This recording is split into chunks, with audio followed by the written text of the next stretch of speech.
Baik teman-teman, sebelum kita mulai pembelajaran, mari kita sama-sama berdoa mulai. Berdoa sebentar. Apa kabar anak-anak semua hari ini?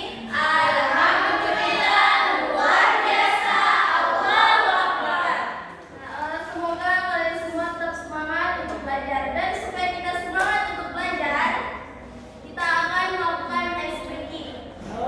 Dimohon kepada Arif Yamanda untuk memimpin ice breaking.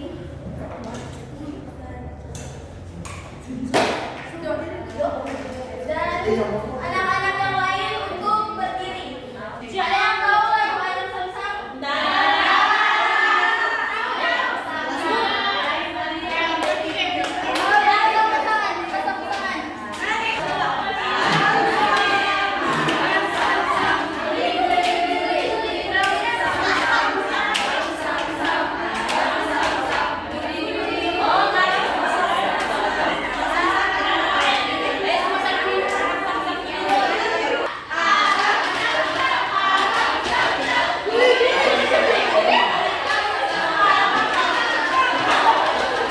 Baiklah, selanjutnya Ibu akan panggil absen terlebih dahulu.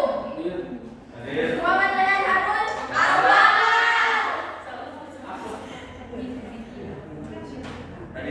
Nur Haliza Nani. Sebelum kita masuk pada materinya, Ibu akan menjelaskan tentang tujuan pembelajaran. Yang pertama, peserta didik dapat menganalisis sebab-sebab terjadinya peristiwa Fathul Mekah.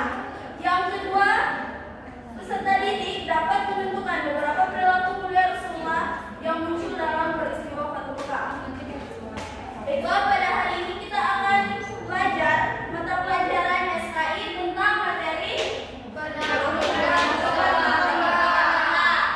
Nah, ada yang tahu bagaimana proses terjadinya Fathul Mekah tersebut?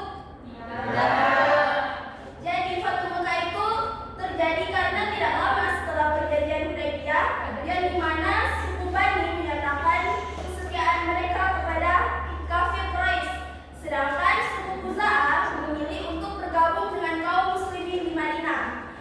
Nah, 2 tahun setelah kejadian tersebut, suku Bani dibantu oleh kafir Quraisy melakukan pembantaian terhadap suku Khuza'ah.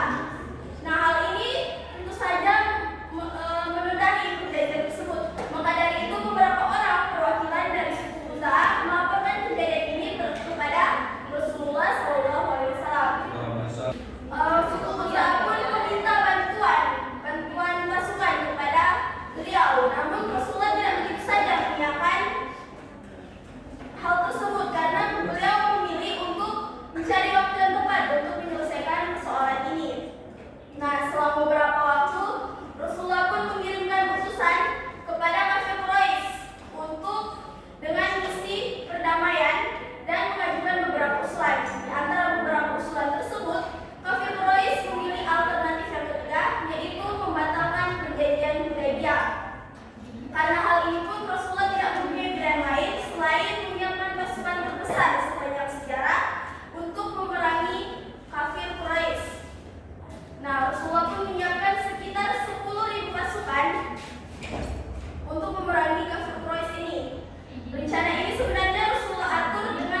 melupakan diri dan suka dipuji, maka Rasulullah pun menggunakan pengaruh Abu Sufyan ini untuk membuat kaum musyrik Mekah itu tidak memerangi beliau.